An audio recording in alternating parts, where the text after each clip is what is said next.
안녕하세요. 사연에 빠진 아이의 DJ 민영입니다. 오늘도 두 가지 사연 준비되어 있는데요. 끝까지 함께 해주실 거죠?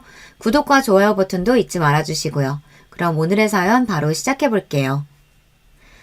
안녕하세요. 항상 채널을 잘 시청하고 있는 시청자입니다. 저는 꽤 오랜 시간 투병을 했어요.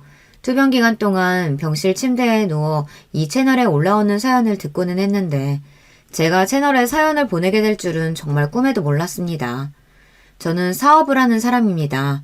20대 초반에 시작했던 것이 벌써 10년도 더 지나 이제는 제법 자리를 잘 잡고 있습니다. 제가 자라난 집안은 그리 넉넉한 형편은 아니었어요.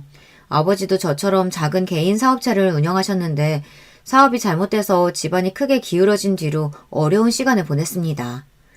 저희 어머니께서는 참 생활력이 강하신 분이었어요. 나쁘게 말하자면 지독한 짠순이셨고 좋게 말하자면 절약의 달인이셨습니다. 100원, 200원 아끼자고 30분 1시간씩 걸어다니시는 건 기본이고 길거리에서 나눠주는 공짜 휴지며 물건들을 어떻게 해서든 꼭 2개씩 받아오셨어요. 어찌 보면 궁상 떠는 것처럼 보일 수 있겠지만 저희 어머니께서는 정말 열심히 사는 사람이었어요. 식비를 조금이라도 아끼기 위해 그 어느 것도 함부로 사지 않으셨고 하나부터 10까지 직접 다 요리를 하셨어요. 보통 식비를 아끼려면 영양분은 부족하고 값싼 가공식품들을 주로 사용하기 마련인데 저희 어머니께서는 없는 형편에도 열심히 가계부를 쓰시며 가족들 건강을 위해 노력하셨어요. 어렸던 저는 그런 어머니의 맘도 모르고 햄이며 소세지가 먹고 싶다며 떼를 썼지만 나이가 든 지금에 와서는 어머니께서 직접 해주시던 나물들이 그 무엇보다도 최고의 반찬이었다는 걸 깨닫게 되었네요. 그렇지만 어렸을 적 저는 그런 어머니를 조금 미워하기는 했습니다. 저는 고등학생이 될 때까지 생일 선물을 한 번도 받아본 적이 없었거든요. 남들 다 아는 외식도 그 흔한 치킨, 햄버거도 학교에서 단체 간식이 들어오는 게 아니면 가족들끼리 먹어본 적이 없었고요. 학교에서 사용하는 학용품, 가방, 계절마다 바뀌는 옷들 모두가 새 것이 아니었고 구호단체나 마을센터 등에서 받아온 헛 물건이었습니다. 그런 제 처지가 너무 싫어서 어머니께 울며 화를 내본 적이 있었어요. 헛 물건들을 학교에 가져갈 때마다 헌옷들을 입고 친구들을 만날 때마다 혹시나 누가 내 물건들이 어디서 받아온 것이라는 사실을 눈치채면 어쩌지 걱정도 많이 했습니다. 그럴 때마다 어머니께서는 물건을 아끼는 것이 뭐가 그렇게 부끄러운 일이냐며 자존심이 밥 먹여주냐 멀쩡한 물건들이 어디가 어때서 그러냐 저를 타박하셨고 어렸던 저는 그런 제 마음을 몰라주는 어머니가 너무 미웠습니다. 어머니께서는 괜한 걱정할 필요 없다고 하셨지만 항상 저를 따라다녔던 불안감은 결국 실체가 되어 저를 찾아왔어요. 어느 춥던 겨울날 어머니께서 헌옷 수거함 앞에 버려져 있던 패딩 하나를 주워오셨고 제게는 네가 하도 새 옷을 사달라고 노래를 불러서 큰맘 먹고 사온 것이라 거짓말을 하셨습니다. 전후 사정을 하나도 몰랐던 저는 그것이 정말 새 옷인 줄 알고 학교에서 친구들에게 자랑을 했어요. 그런데 제 자랑을 가만히 듣고 있던 한 친구가 제게 다가오더니 갑자기 패딩 소매를 확 들춰봤습니다. 야, 이게 어떻게 새 옷이냐? 이거 내가 어제 가져다 버린 옷이네. 소매에 그을린 자국 나서 버린 건데. 그동안 너 진짜 버려진 옷 주워 입고 다녔던 거야? 너 거지냐? 너무나 당황스러운 상황에 저는 얼굴이 새빨개졌고 그런 거 아니다. 이 옷 진짜 우리 엄마가 사온 거다. 새 옷이라고 했다 소리를 바락바락 질렀지만 그날 이후로 반 아이들은 저를 거짓말쟁이에 못 사는 집 아이라며 따돌리기 시작했습니다. 집에 돌아와 왜 나한테 거짓말했냐며 패딩을 바닥에 벗어던지고 엉엉 울자 어머니께서는 무슨 일이냐고 물으셨고 반 친구가 이거 자기가 버린 옷이라고 하더라. 주워온 거면서 왜 나한테 새 옷이라고 말했냐 따져 묻자 항상 저를 타박하시던 어머니께서도 그날만은 아무 대답을 못 하시더라고요. 사업을 망쳐서 집안을 기울게 만든 아버지도 온갖 궁상을 다 떨며 사시는 어머니도 정말 너무나 미웠습니다. 반 아이들과 어울리기 힘들어지자 더더욱 세상이 미웠어요. 천만다행히로 아버지 직장 문제가 그즘 다른 지역으로 이사를 갈 수 있게 되었어요. 만약 그 학교에 계속 다니며 저를 거짓말쟁이에 거짓 취급하는 아이들 사이에서 지내야 했다면 지금의 저는 아마 존재하지 않을 거예요. 저를 아무도 모르는 곳에서 새로운 시작을 하게 되었고 저는 이전 학교에서처럼 남들에게 무시당하며 살고 싶지 않았어요. 그래서 저는 거짓말로 저를 꾸며내게 되었습니다. 당시 저희 가족이 살던 곳은 낡고 오래된 빌라였지만 저는 반 아이들에게 그 근처에 있는 고급 아파트에 산다고 거짓말을 했어요. 그리고 아버지는 유명한 사업가에 어머니께서는 대학 교수시라고요. 부모님 몰래 야간 자율학습을 빠지고 아르바이트를 다니며 번 돈으로 구제시장에 가서 짝퉁 명품들을 사 진짜처럼 걸치고 다녔습니다. 가방, 외투, 액세서리, 지금 와서 본다면 누가 봐도 짝퉁인 게 티가 났겠지만 어린 아이들은 그런 거짓말에 쉽게 속아 넘어갔어요. 학교 아이들은 모두 저를 부잣집 딸이라고 생각했고 부러워했습니다. 다들 저와 친해지고 싶어 했고 바쁜 일 탓에 부모님께서 학교를 찾지 않으셨기에 선생님마저도 저를 잘 사는 집 아이라고 생각하셨어요. 저는 그런 생활에 중독되었습니다. 진짜 제가 아닌 거짓으로 꾸며낸 상상 속의 부잣집 딸로 사는 삶이 너무나 행복했어요. 거짓말 속에서 저는 부족할 것 하나 없는 아이였고 주변엔 언제나 제게 잘 보이고 싶어하는 사람들로 가득했습니다. 그러나 한편으로는 이런 거짓말이 얼마나 오래 갈까, 언젠가는 전부 다 들통나는 것 아닐까 매일같이 불안한 마음에 시달렸어요. 그런 불안감은 가족들에게 내는 짜증과 화로 변해갔고 부모님과 말싸움하는 날이 하나둘 늘어갔습니다. 친구들과 어울려 다니며 부잣집 딸인 척 호쾌하게 계산도 해야 하고 여러모로 씀씀이가 커져야 했으니 어머니께 용돈을 달라고 조르는 날도 많아졌어요. 처음 몇 번은 안 그러도 내가 요즘 왜 이렇게 용돈 타령이냐며 아껴 쓰라고 돈을 내어주시던 어머니께서도 계속해서 같은 일이 반복되자 더 이상 줄 돈 없다며 딱 잘라 거절을 하셨습니다. 저는 그런 어머니께 준비물도 사야 하고 참고서도 사는 거다. 다른 집 애들은 다들 학원도 보내주고 과외도 붙여주는데 나는 참고서 사는 돈 하나를 못 받냐. 이런 거지 같은 집구성 그냥 확 나가버리고 싶다 소리를 질렀고 그런 제게 어머니께서는 애가 못하는 말이 없다며 언성을 높이셨습니다. 제 걱정처럼 거짓말로 만들어낸 부잣집 딸 이미지는 얼마 지나지 않아 곧 금이 생기기 시작했어요. 아이들은 점점 같은 옷, 같은 가방만 들고 다니는 제게 이제 새로운 옷은 안 사냐며 물어오기도 하고 전에는 떡볶이며 간식이며 잘 사주더니 요즘은 용돈이 떨어지기라도 했냐며 왜 돈을 안 쓰냐 의심을 하기 시작했어요. 게다가 누군가 제가 낡은 빌라로 들어가는 것을 봤다는 소문이 돌며 전 학교에서와 마찬가지로 거짓말쟁이 꼬리표가 조금씩 따라붙게 되었습니다. 그렇게 살얼음판 위를 걷는 듯한 어느 날 집으로 돌아가던 중 같은 반 아이와 빌라 입구에서 딱 마주치게 되었어요. 저는 너무나 당황스러운 마음에 뒷걸음질쳐 도망가려 했지만 그 아이는 그럴 틈도 주지 않고 그 소문들이 정말이었냐며 지금까지 전부 거짓말이었냐고 제게 따져 물었습니다. 저는 그 아이에게 제발 다른 친구들에게 말하지 말아달라며 빌었지만 그 아이는 다음날 학교에서 본인이 제가 낡은 빌라로 들어가는 걸 두 눈으로 똑똑히 봤다며 제 가지고 다닌 물건들도 다 짝퉁이고 부잣집 딸이라는 말 순 거짓말이다 아이들에게 소문을 내고 다녔어요. 결국 저는 이전 학교에서와 마찬가지로 모든 아이들에게 거짓말쟁이 취급을 받게 되었습니다. 게다가 누군가 제가 남의 물건을 훔치는 것을 봤다는 말도 안 되는 헛소문까지 함께 떠돌게 되며 결국 저희 부모님께서 선생님의 호출을 받아 학교에 오시게 되었어요. 부모님께서 학교에 오시게 된다면 정말로 빼도 박도 못하고 제 거짓말을 인정하는 셈이었습니다. 저희 아버지 어머니께서는 사업가 대학 교수와 거리가 먼 모습이셨으니까요. 그래서 너무나 두려웠어요. 전날 밤 제발 내일이 오지 않게 해달라고 빌며 잠들었지만 예석하게도 아침은 밝아왔습니다. 학교에 오신 어머니께서는 제가 도둑질을 했다는 선생님의 말에 정색을 하시며 우리 딸이 그런 일을 할 리가 없다고 딱 잘라 말하셨고 선생님께서는 그럼 형편도 어려운데 들고 다니는 이런 비싼 물건들은 다 어디서 난 거냐며 물으셨어요. 어머니께서는 제 물건들을 살펴보시더니 이내 입술을 꾹 깨무시고는 선생님을 똑바로 쳐다보고 말씀하셨습니다. 이 물건들 전부 제가 사준 겁니다. 누구보다도 학생들을 똑바로 바라보셔야 할 선생님께서 어쩜 그리 편견 가득한 눈으로 아이들을 바라보시나요? 저희 딸이 공부는 좀 못해도 남의 물건 탐내고 그런 애 아닙니다. 아이가 어려운 상황에 처해 있으면 도움을 주고 보듬어 주실 생각부터 해야지. 잘 알아보시지도 않고 무작정 도둑 취급하시면 어떡합니까? 저 이런 학교에 우리 애 못 맡깁니다.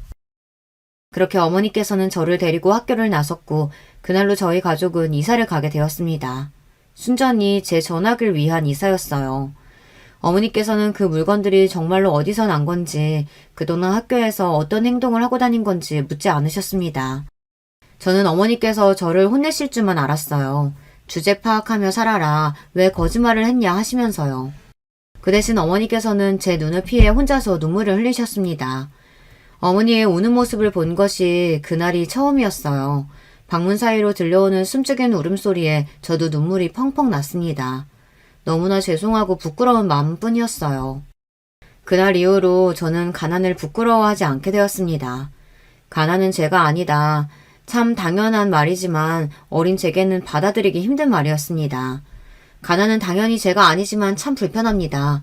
제가 사랑하는 사람들에게 좋은 음식, 좋은 옷, 좋은 물건 뭐 하나 제대로 사주지 못하고 가난으로 인해 가까이 있는 이들에게 화가 많이 나고 세상이 미워지고 내가 아닌 남이 가진 것이 더 커 보이고 나를 뺀 모든 사람들이 다 행복해 보이고 저도 모르게 그런 생각을 가지게 되는 제가 스스로 참 혐오스러웠어요. 그와 동시에 가난에서 몹시 벗어나고 싶었습니다. 더 이상 가난을 부끄러워하지는 않았지만 그렇다고 평생을 가난하게 살고 싶지는 않았어요. 처음엔 공부를 좀 해보려고 했습니다. 그 당시에 제가 생각하기에 제가 가난에서 가장 쉽게 벗어날 수 있는 방법이 공부였거든요. 공부만 잘하면 좋은 대학, 좋은 과에 들어가서 좋은 직업을 가질 수 있을 테고 그럼 돈도 많이 벌고 지긋지긋한 가난에서 벗어날 수 있을 것이라고 생각했습니다. 그러나 불행히도 저는 공부에 소질이 없었어요. 아무리 열심히 밤낮을 새워 공부를 해도 공부 좀 한다는 아이들 발끝에도 못 미칠 수준이었습니다. 어린 시절부터 저는 공부보다는 잔머리가 뛰어난 아이였고 공부 대신 제가 할 수 있을 법한 것들을 찾기 시작했습니다. 저는 어렸을 적부터 스스로를 꾸미는 일에 관심이 많았어요. 화장을 하거나 머리를 만지는 것뿐만 아니라 옷이나 액세서리 등도 남들보다 보는 눈이 좋고 나름대로 감각이 있었습니다. 그랬기에 구제시장에서 쓸만한 것들을 잘 골라올 수 있었고 스스로도 그런 쪽에 재능이 있다는 것을 잘 알고 있었어요. 그래서 저는 저만의 브랜드를 만들기로 했어요. 지금 생각하면 참 허황된 꿈입니다. 자본금이고 뭐고 기반도 아무것도 없고 디자인 쪽에는 문외한이고 가진 것이라고는 그저 패션에 대한 관심과 약간의 감각뿐이던 고등학생이 어떻게 본인만의 브랜드를 만들 생각을 할 수 있었는지 지금 생각해도 참 대책이 없었던 것 같긴 해요. 그렇지만 결과적으로는 그때 그 생각을 했기에 지금 이 자리까지 올라올 수 있었겠죠. 아무리 허양되게 느껴지는 꿈이라도 아무것도 해보지 않고 포기하기보다는 뭐라도 도전해보는 것 자체가 중요하니까요. 저는 그렇게 고등학교 내내 공부를 하기보단 저만의 사업을 만들기 위한 기반을 다지기 위해 노력했습니다. 보통 어른들의 눈에는 어른 것이 공부도 안 하고 맨날 밖으로 싸돌아다니기만 하고 자꾸 쓸데없는 옷이며 액세서리들을 사다 나르니 답답하셨을 만도 한데 저희 어머니 아버지께서는 저에게 학생이면 학생답게 공부나 하라는 등 잔소리나 강요를 하지 않으셨어요. 나중에 제가 사업을 열 때쯤 그때 왜 나를 냅뒀냐 여쭤보니 애초에 우리를 닮았으면 공부 쪽 머리는 글렀고 본인 하고 싶은 게 있다면 응원해주는 게 맞다 생각하셨다고 하더라고요. 평일 저녁에는 아르바이트를 하며 돈을 모았고 그 돈으로 주말에는 예전처럼 구제시장을 다니며 물건 보는 눈을 키웠습니다. SNS 계정으로 물건을 떼워서 소량으로 팔아보기도 하고 요즘 패션 트렌드는 어떤가 살펴보고 나름대로 분석해보기도 하고 제가 생각한 디자인들을 연습장에 낙서로 남겨보기도 했어요. 그런 과정을 겪으면서 제가 깨달은 것은 주얼리 브랜드를 만들어야겠다는 생각이었습니다. 옷이나 가방 같은 것들은 이미 너무나 많은 브랜드가 시장에 존재했고 제가 판단하기에는 소위 말하는 레드오션이었어요. 블루오션이라는 말은 아시죠? 고기가 많이 잡힐 수 있는 넓고 푸른 바다를 말하는 말이지만 현대 같은 경쟁사회에서는 경쟁자가 별로 없어 유망해 보이는 시장을 뜻하는 말로 쓰이고 있죠. 레드오션은 그 반대말로 이미 경쟁자와 공급이 너무 많아 성공하기 어려워 보이는 시장을 뜻합니다. 제가 생각하기에는 옷, 가방 등의 중저가 브랜드는 레드오션처럼 느껴졌고 중저가 주얼리 시장이야말로 나름의 블루오션이었어요. 그때만 해도 주얼리 브랜드는 중저가형 시장이 그렇게 많이 형성되어 있지 않았거든요. 충분히 신생 브랜드도 끼어들 수 있을 만큼 틈이 보였어요. 물론 당시 패션의 패자도 모르던 고등학생의 시선으로 분석한 것이었으니 그리 엄청난 신뢰성은 없었겠지만 결과적으로만 놓고 보면 상당히 훌륭한 생각이었습니다. 저는 고등학교를 졸업한 후 전문대학교 주얼리 관련과에 입학했고 학교를 다니면서 저만의 브랜드를 열 준비를 했어요. 그 당시를 생각하면 지금 떠올려도 참 미친 사람이 따로 없었습니다. 밤을 새워가며 코피를 쏟아가며 젊은 시절 몸을 다 불살르고 학교 생활을 하고 악착같이 돈을 모았어요. 지독한 가난과 사람들의 무시를 오랫동안 겪어왔기에 저는 무조건 성공하고 싶었습니다.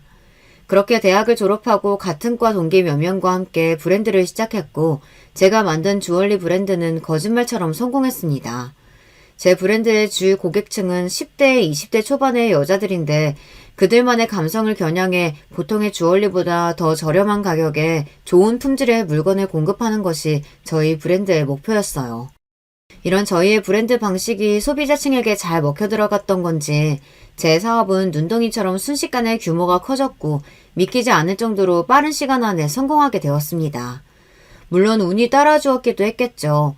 비슷한 시기에 비슷한 분위기의 브랜드가 나타나지 않았다는 점, SNS 홍보 등이 효과적으로 성공했다는 점 등 그렇지만 저는 결코 제 성공이 운뿐만이었다고는 생각하지 않습니다.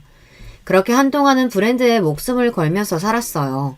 제 20대는 전부 사업에 바쳤다고 말해도 과언이 아닙니다. 밤낮으로 제품 개발하고 규모 늘리고 이곳저곳 홍보하고 반드시 성공하겠다는 일념 하나로 돌아가는 공장 같았어요. 그 와중에 저희 아버지께서도 제게 많은 도움을 주셨습니다.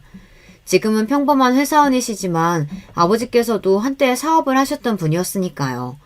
아버지께서는 본인 사업이 망했던 이유는 중요한 때 결단을 제대로 내리지 못했기 때문이라고 하셨어요. 사업을 하려면 배짱이 있어야 하는데 본인은 그러지 못했다면서요. 아버지께서는 이를 각오가 된 사람만이 얻을 수 있다는 조언을 자주 해주셨는데요. 그 조언은 지금까지도 제가 사업하는 데 피가 되고 살이 되는 말로 남아있습니다. 그렇게 사업은 승승장구했고 짝퉁들을 사서 명품인 척, 부잣집 딸인 척 거짓 행세를 하며 다니던 소녀는 정말로 사장님 소리를 듣는 부자가 되었습니다. 낡은 빌라에서 고급 아파트로 이사도 하고 부모님의 오래된 차도 바꿔드리고 제 삶은 이전과 완전히 달라졌어요. 이제는 월할 때마다 명품관에 들어가서 명품 한두 개쯤은 고민 없이 척척 살 수도 있었고 먹고 싶은 것이 있으면 최고급 호텔 식당에 가서 먹고 싶은 만큼 양껏 시키고 가고 싶은 곳이 있으면 비행기 비즈니스 클래스 티켓을 사서 원할 때 떠날 만큼 부유해졌습니다. 너무 젊은 나이에 일찍이 성공했기에 부모님께서는 저를 걱정하기도 하셨어요. 특히 아버지께서는 본인이 사업에 실패했던 경험이 있었기에 더 걱정이 많으셨습니다. 저 또한 그 걱정의 이유를 알고 있었기에 성공했다고 거만해지지 않고 전보다 더 열심히 발로 뛰며 살았어요. 그렇게 바빴지만 연애는 빼먹지 않고 잘했습니다. 20대 중반부터 남자친구가 끊임없이 있었어요. 사업을 하다 보면 자연스럽게 사람을 많이 만날 수밖에 없었고 주변에서 소개도 많이 받았습니다. 저와 같이 사업하는 사람, 예술가, 평범한 직장인, 부잣집 한량 아들 참 다양하게도 많이 만나봤지만 하나같이 성에 안 차고 세상에 저랑 완벽하게 맞는 사람은 없다는 생각이 들었어요. 물론 세상 모든 부부들이 상대와 나와 완벽하게 맞는다는 생각을 해서 결혼하지는 않겠죠. 그렇지만 저는 좀 유별난 구석이 있었거든요. 앞선 이야기들을 다 들어오셨으니 아시겠지만 전 어머니를 닮아 성격이 참 불같아요. 한번 하고자 생각한 일은 무조건 해내야 하고 목표가 하나 생기면 앞뒤 가리지 않고 그곳으로 달려들고 고집수 세고 그러다 보니 연애를 해도 상대와 매일같이 싸우기 바빴고 나는 그냥 혼자 살 팔자인가 보다 싶은 생각도 많이 했습니다. 그러다 만난 게 남편이었어요. 남편은 당시 저희 회사를 오가는 택배회사의 직원이었습니다. 당연히 주변에서는 그 잘난 남자를 다 차고 선택한 게 겨우 택배회사 직원이냐, 미친 거 아니냐 저를 뜯어말렸지만 저는 그동안 연애를 적지 않게 하면서 깨달은 사실이 있었어요. 사람이 조건이 다가 아니다. 내게 필요한 남편은 그냥 나한테 안정감을 줄 수 있는 사람이다. 언제나 같은 자리에 묵묵하게 있으면서 내 예민한 성격, 불같은 화, 고집 다 받아줄 수 있는 사람. 돈이고 외모고 아무것도 필요 없었고 그때 마침 만난 남편이 딱 그런 사람이었습니다. 매사에 과묵하고 든든하게 한 자리를 지키고 정해진 일과대로 살고 틀에서 벗어나지 않는 사람이었어요. 어떻게 보면 참 재미없고 지루한 사람이었지만 저는 그런 남편이 마음에 들었습니다. 남편은 참 무던한 사람이었어요. 매사에 감정 동요도 크지 않았고 언제나 제 말에도 시큰둥, 감정 표현도 서툰 사람이었기에 연애하는 내내 사랑한다는 말 한 번 들어본 적이 없었습니다. 보통 여자라면 그런 모습이 섭섭할 만도 했지만 저는 그렇지 않았어요. 남편은 저를 어려워하지 않았고 본인 일에 자격지심도 없었습니다. 물론 너무 무뚝뚝하고 공감 능력이 없었기에 답답할 때도 많긴 했어요. 그렇지만 남편을 만나면 만날수록 연애 기간은 그리 길지 않았어도 이 남자와 결혼하면 적어도 싸울 일은 없겠다라는 생각이 강하게 들었고 그렇게 결혼 이야기를 꺼내게 되었습니다. 남편은 저처럼 어려운 집안에서 자랐고 남동생이 2명 있는 삼형제 중 장남이었어요. 장남으로 태어나 번 돈으로 동생들 공부도 시키고 어렸을 때부터 일만 열심히 묵묵히 하며 살아온 사람이었습니다. 시부모님께서는 남편이 어렸을 적 오래전에 돌아가셨다고 했어요. 실질적으로 남편이 일을 다 하면서 동생들을 먹여 살린 셈이었습니다. 젊은 시절 내내 일하면서 동생들 뒷바라지하느라 연애구 뭐구 아무것도 하지 못하고 그 나이 먹도록 결혼도 못하고 있었던 것이었어요. 물론 무뚝뚝한 성격도 한몫했겠지만요. 동생 2명은 이미 결혼도 했고 각각 자식도 낳아 가정도 꾸린 상태였습니다. 첫째 도련님은 식당집 딸이랑 결혼해서 둘이 식당을 운영하고 있어요. 작은 규모의 고깃집이었고 장사는 그닥 잘 되는 편은 아닌 것 같았습니다. 둘째 도련님은 평범한 회사원이었어요. 아내는 집에서 살림하는 가정주부였고요. 굳이 상견례 같은 거 할 거 없이 결혼 날짜를 잡았고 그래도 결혼 전에 얼굴은 한번 봐야 할 것 같아서 상견례가 아닌 가벼운 분위기의 식사를 함께 하게 되었습니다. 무덤덤하고 무던한 남편과 달리 첫째 도련님 내외는 장사를 해서 그런가 성격도 몹시 드세고 목소리며 말투도 괄괄하고 소위 말하는 예의가 없는 성격이었습니다. 천만함에서부터 말을 은근슬쩍 놓질 않나, 품위가 떨어지는 단어를 마구 사용하질 않나, 끼리끼리라고 어쩜 저렇게 비슷한 사람들끼리 만나 결혼을 했나 싶었어요. 둘째 도련님은 몹시 소심하고 유약한 성격이었어요. 둘째 형에게 눌려 제대로 할 말도 못하는 것처럼 보이더라고요. 그런 둘째 도련님과 달리 둘째 동서는 살살 웃으며 대화에도 잘 끼어들고 사교성이 좋아 보였습니다. 좋게 말해서 사교성이 좋은 거지 나쁘게 말하면 여우 같다고나 할까요? 장단 맞추며 말은 잘하는데 어딘가 뒤가 구려 보이는 느낌이었어요. 물론 첫인상만으로 사람을 판단하면 안 되는 거지만 사업을 오래 하면서 사람을 하도 많이 만났기에 감이 딱 오거든요. 그 후에 일어난 사건들을 생각하면 역시나 제대로 된 판단이었습니다. 그 뒤로 첫째 도련님 내외는 틈만 나면 제게 전화를 해서 가게 확장하려고 하는데 인테리어비 좀 보태달라. 회사 회식을 본인들 가게에 와서 해달라. 법적으로 문제가 있는데 좀 변호사를 구해달라.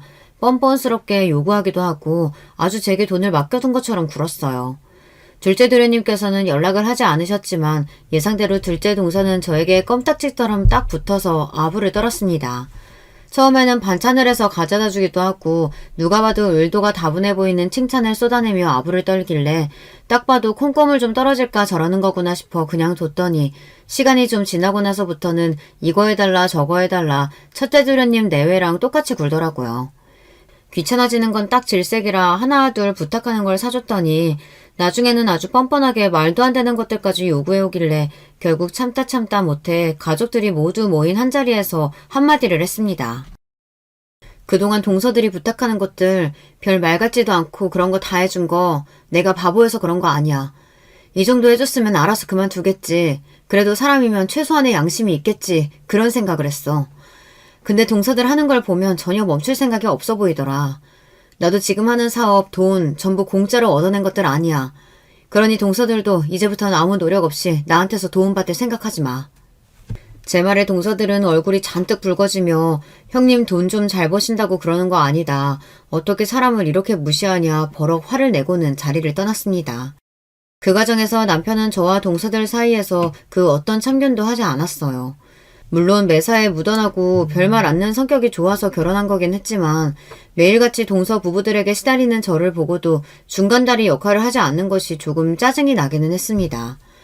그래도 적어도 본인 동생들 편 안 드는 게 어디냐 생각하고 참았어요. 그렇게 한마디 한 뒤로는 약속이나 한 것처럼 두 부부 모두에게 아무런 연락이 오지 않았습니다. 그 전까지는 그렇게 알랑방귀 끼며 아부를 떨어대더니 더 이상 나올 게 없다고 생각하니 태도가 한순간에 변하더라고요. 어이가 없긴 했지만 그래도 안 보고 사니까 속은 시원했습니다. 그렇게 평소와 같은 일상을 보내던 어느 날이었어요. 그날도 점심을 먹고 진한 아메리카노를 한 잔 마시고 있는데 위가 너무나 쓰리더라고요. 저는 스트레스성 위염을 달고 살았기에 또 위염 증상이구나 정도로만 생각했습니다.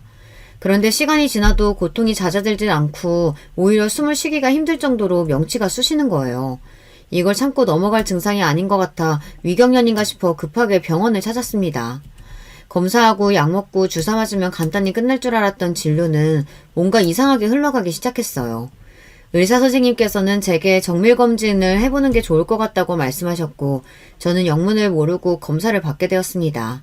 설마 하는 마음이었고 뭐 큰일이 있겠어 애써 긍정적으로 검사 결과를 기다렸어요. 얼마 뒤 제게 도착한 검사 결과는 몹시 충격적이었습니다. 제가 위암 2기 환자라는 사실이었어요. 너무나 충격적이고 지난 날의 삶이 스쳐 지나가며 몸을 제대로 돌보지 않았던 젊은 날들이 몹시 후회가 됐습니다. 젊은 나이라고 남들도 다 이 정도 아프다고 저 스스로를 너무도 돌보지 않고 살아온 것 같았어요. 남편은 제 암 소식에도 무덤덤했습니다. 불안에 떠는 제게 몇 끼냐, 치료받으면 완치될 수 있는 거냐 담담하게 물어오는 남편 덕에 오히려 마음이 좀 진정되었던 것 같아요. 병원에서는 그래도 너무 늦게 발견되지 않았으니 충분히 희망은 있지만 젊은 나이일수록 병세가 빠르게 악화되는 경향이 있다며 스트레스 받을 일은 전부 줄이고 치료에만 전념해야 한다고 했습니다. 할 수 있는 건 다 해달라고 했어요. 돈은 있는 대로 낼 테니 최고의 장비, 최고의 약들만 사용해서 하루라도 빨리 완치될 수 있게 해달라고요. 그리고 한동안 사업에도 완전 손을 뗐습니다. 사업에 관여한다면 어쩔 수 없이 스트레스를 받을 테고 건강에 심각한 악영향을 줄 것 같았어요. 결혼한 후로 남편은 택배 일을 그만두고 집에서 살림을 하며 제 사업을 조금씩 도와주고 있었기에 남편에게 사업의 많은 부분을 맡기게 되었습니다. 물론 계속해서 사업을 주도적으로 맡아온 저보다야 한참 부족하겠지만 평소 남편 성격을 생각하면 저 몰래 허튼 짓을 하거나 적어도 사업을 말아먹지는 않을 것 같았어요. 그렇게 저는 바로 항암치료에 들어갔고 입원을 하게 되었습니다. 사람의 심리가 참 신기한 것이 암에 걸렸다는 사실을 모를 때까지만 해도 그냥 몸이 힘들고 피곤하고 소화가 잘 안 된다 이 정도로만 생각했던 증상들이 암 때문이라고 생각하니 몇 배는 더 아프고 견딜 수 없이 힘들었습니다. 최선을 다해 치료를 열심히 받는데도 몸은 점점 악화되기만 했고 살도 10kg 가까이 빠졌어요. 나름대로 일찍 발견했다고 했고 치료도 최선을 다해서 하고 있는데 왜 몸이 점점 더 안 좋아지기만 하는지 지금 생각해도 그 당시에는 여러모로 참 힘들었던 것 같아요. 사업에 신경을 쓰지 않으려고 해도 신경이 쓰일 수밖에 없고 걱정은 되는데 당장 내 몸은 안 따라주고 그래도 당시에는 남편이 든든하게 제 자리를 지켜줘서 참 고맙다는 생각을 했었네요. 뒤로 어떤 짓을 하고 있는지도 모르고 말이죠. 한동안 연락도 않고 지내던 동서들은 제 투병 소식에 병원을 찾았습니다. 병문안으로 온 건지 아니면 남의 속을 긁으러 온 건지 듣기 싫은 소리만 쏟아내더라고요. 처음에는 형님 힘드시죠? 젊은 나이에 암이라니 너무 안타까워요. 하며 마음에도 없는 말들을 하더니 나중에는 그러게 사람이 심플을 곱게 써야 하는 건데 이렇게 될 줄 아셨으면 좀 나눠 쓰지 그러셨어요. 저승에 돈 다 가지고 가는 건 아니잖아요. 하며 속에서 열불나는 얘기들만 하길래 동서들 얼굴을 보니 속이 더 안 좋아지는 것 같다고 가라고 말하니 몸이 그렇게 되셨어도 성질은 여전하시네요. 성격 좀 죽이셔야 빨리 나지 않으시겠어요? 하는데 더 상대하기도 지쳐서 그냥 입을 다물어 버렸어요. 남편에게 다른 건 몰라도 동서들 좀 찾아오지 말게 하라고 나한테 연락도 하지 말게 해라. 안 그래도 스트레스 때문에 사업까지 손 뗐는데 이런 걸로 내가 스트레스를 받아야겠냐고 말하니 남편은 알겠다고 답했습니다. 그리고 그 뒤로 동서들은 정말 단 한 번의 연락도 방문도 하지 않았습니다. 그렇게 5년여간의 긴 세월 동안 투병 생활을 했어요. 처음 항암을 시작했을 때만 해도 길면 2년, 짧으면 1년 안에 완치가 되어 일상으로 돌아갈 것이라고 생각했던 제 바람은 점점 희미해져만 갔습니다. 솔직히 말해서 그때는 인생이 끝이라고 생각했어요. 몸은 나아질 기미가 보이지 않았고 저는 몹시 지쳤습니다. 병원에서는 수술을 권했어요. 아직 국내에서는 많이 시행되지 않아 표본이 부족한 방식이라고 했습니다. 당연히 보험 적용도 되지 않았기에 돈도 많이 들었어요. 그렇지만 저는 돈보다도 제가 잘못될까봐 무서웠습니다. 수술을 하지 않고 다른 약물을 쓰거나 하는 방법도 있었어요. 그렇지만 언제까지고 이렇게 침대에 누워 죽음을 기다리고 싶지는 않았습니다. 수술을 받지 않으나 수술에 실패하나 어차피 죽는 것은 마찬가지였어요. 그렇게 저는 고민 끝에 수술방에 들어가게 되었습니다. 수술 결과는 몹시 성공적이었어요. 거짓말처럼 몸이 급속도로 회복되었고 의사 선생님께서도 이렇게 수술 경과가 좋은 케이스는 몹시 드물다고 하셨습니다. 아마 환자 스스로가 삶에 대한 의지가 강했기에 잘 회복한 것 같다면서요. 의사 선생님 말씀대로 저는 정말 죽고 싶지 않았습니다. 앞으로 살 날이 한참인데 내 손으로 일궈놓은 회사가 날 기다리고 있는데 이대로 눈을 감고 싶지 않았어요. 그렇게 완치 판정을 받고 저는 5년 만에 퇴원을 하게 되었습니다. 퇴원 후 제가 가장 먼저 한 일은 회사를 돌아보는 일이었어요. 병원에 입원해 있는 동안 간간히 사업은 잘 되어가고 있는지 확인하긴 했지만 제대로 내부 사정을 확인해야 했으니까요. 사업을 시작할 때부터 함께했던 대학 동기 중 하나가 제가 투병 생활을 하는 동안 남편과 함께 주도적으로 브랜드를 이끌고 있었고 제 퇴원 소식을 듣고는 너무나 기뻐하며 저를 맞이해 주었습니다. 그간의 안부를 간단히 묻고 회사 이야기를 하려고 하는데 동기의 얼굴이 어딘가 좀 어두워 보였어요. 혹시 회사에 무슨 일이 있는 거냐 묻자 동기는 망설이다가 사실은 제 남편이 그동안 회사 돈을 빼돌렸던 것 같다고 말하더라고요.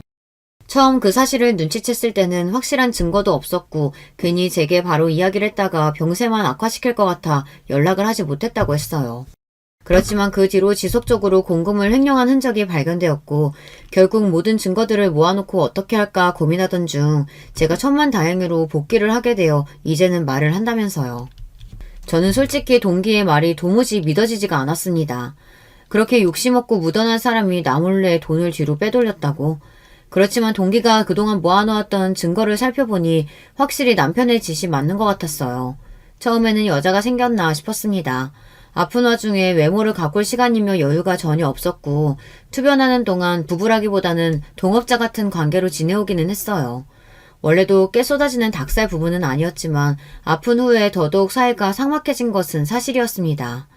그렇긴 해도 말보다는 행동으로 저를 챙겨주던 사람이었는데 그런 든든한 기둥 같던 사람이 저 몰래 바람을 폈다니 도무지 믿을 수가 없었습니다. 뒷조사를 해보니 제 예상대로 남편에게는 여자가 생긴 것은 아닌 것 같았습니다. 남편은 지나치게 착실했어요. 매일같이 회사 집의 반복이었고 가끔가다 동생 부부들을 만나는 것이 끝이었습니다.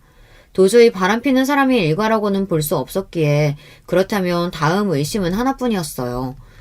본인에게 돈이 필요 없는 사람이 돈을 어디다가 썼겠습니까? 동생 부부들에게 가져다 줬겠죠. 그렇게 생각하고 조사를 하던 와중 확실한 증거가 발견되었습니다.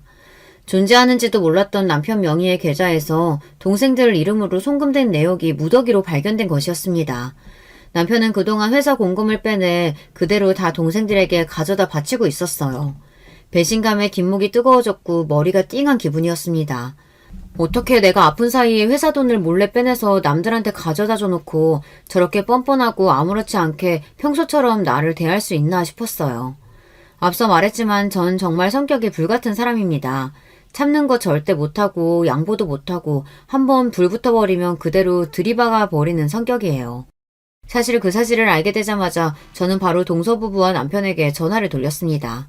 동서부부들은 제가 퇴원한 후로 연락 한 통이 없었어요. 아마 찔리는 것이 있어서 그랬던 것이었겠죠. 당연히 동서들은 전화를 걸자마자 둘 다 떨떠름한 반응이었지만 동서, 나한테 할 말 있지 않아? 라는 말 한마디에 모두가 한자리에 모이게 되었습니다. 저는 그들에게 남편의 계좌 내역서를 던지며 이게 뭔지 아냐고 지금 당장 설명해보라고 얘기했어요. 모두 예상하고 이 자리에 모인 것이었겠지만 빼도 박도 못하는 증거가 본인들 눈앞에 펼쳐지자 다들 얼굴이 사색이 되더라고요. 다른 사람들은 다 그렇다 쳐도 남편에게 정말 너무 배신감이 들었습니다. 내가 회사 복귀하면 바로 알게 될 거라고 생각하지 않았어? 동생들 돕고 싶으면 나한테 말을 하지. 이렇게 나 아픈 동안 몰래 뒤로 돈 빼돌리고 있었던 거야? 당신도 나 죽을 거라고 생각했어? 그래서 이런 행동한 거야? 그런 거 아니야. 왜 그렇게 흥분해? 둘째네가 장사가 너무 안 된다고 해서 힘들다고 해서 조금씩 도와준 거고 셋째네는 셋째가 회사 잘리면서 일 구하기 전까지 살 날이 막막하다고 해서 도와준 거야. 형이 돼가지고 동생들 먹고 살기 힘들어서 쩔쩔매는 걸 어떻게 보고만 있겠어. 당신 어느 정도 생활도 안정되고 그러면 나 회사 일에서 손 떼면서 전부 다 말하려고 했어. 빈 돈은 내가 나중에 일해서 다 채워놓을게. 당신 그 택배 일해서 어느 세월에 갚아. 빼내간 돈이 청 얼만지나 알아? 그리고 동서들도 소련님들도 진짜 웃긴다. 이 사람이 돈이 어디서 나서 당신들을 도와줬다고 생각해요? 내 돈, 내 회사 돈인 거 뻔히 알면서 그거 그렇게 뻔뻔하게 받아서 쓰고 나한테는 그동안 고맙다는 말 한마디도 안 해요? 왜? 나 곧 죽을 사람이니까? 아주 나 죽고 나서는 5명이서 신나게 내 회사 돈 다 뜯어서 나눠 먹었겠다? 형님, 무슨 말을 그렇게 하세요? 저희가 사정이 어려워서 도움 좀 받았던 거지. 솔직히 그거 좀 썼다고 형님 회사가 망하고 그런 건 아니잖아요. 저희 형편 좋아지면 다 갚으려고 했어요. 저는 그런 동서들에게 당신네들 같이 양심도 없는 인간들이 퍽이나 그랬겠다며 내가 너네들 다 공금 횡령죄로 고소할 거다. 내가 가족이라고 그냥 눈 감고 넘어가 줄 줄 아느냐. 나 그런 성격 아닌 거 다들 알고 있지 않느냐. 이제 와서 빌어봤자 아무 소용 없으니 알아서들 하라 소리를 질렀고 설마 제가 고소까지 할 거라고는 생각하지 못했는지 그제서야 다들 얼굴이 퍼렇게 질려서는 제 발목을 잡으면서 죄송하다 빌빌 기더라고요. 남편도 제 앞에서 무릎 꿇고 자기가 다 잘못했다면서 책임은 자기한테만 묻고 동생들은 일해서 빼달라면서요. 그 말에 간신히 눌렀던 화가 다시 터져나오는 기분이었어요. 당신이 무슨 영웅이라도 되는 줄 알아? 남 돕는 것도 자기 형편에 맞게 하는 거지. 내가 피땀 흘려서 벌어놓은 돈 그냥 홀라당 가져가서 남들한테 줬으면서 그러면서 당신이 무슨 대단한 사람이라도 되는 양 착각하나 본데 당신 그냥 범죄자야 범죄자. 당신이 직접 번 돈으로 동생들 키웠을 땐 몰라도 지금 당신이 내 돈으로 동생들 돕는 거 그거 선행이 아니라 범죄라고. 걱정하지 마. 안 그래도 책임 제대로 물으려고 했어. 당신도 고소하고 다른 사람들도 싹 다 고소할 거야. 그렇게 남편을 걷어차버리고 그 길로 바로 고소와 이혼 소송 준비를 시작했어요. 원칙 판정을 받기는 했지만 아직 제대로 회복도 되지 않은 몸으로 회사 일이며 이혼 소송이며 고소며 할 일이 너무 많아 정신이 없었어요. 남편이 너무나 원망스럽기도 했고 한편으로는 용서해줄까 고민도 들었어요. 솔직히 남편이 제게 찾아와 진심으로 사과를 하고 다시는 이런 일 없도록 하겠다 싹싹 빌었다면 고소를 취하해줬을지도 모르겠어요. 그렇지만 남편은 무슨 놈의 자존심인지 그날 이후로 연락 한 번도 없었고 동서 부부만 핸드폰이 불이 나게 연락해 제발 고소 취하해달라 회사 앞에서 저를 기다렸다가 울며 사정하기도 하고 난리였습니다.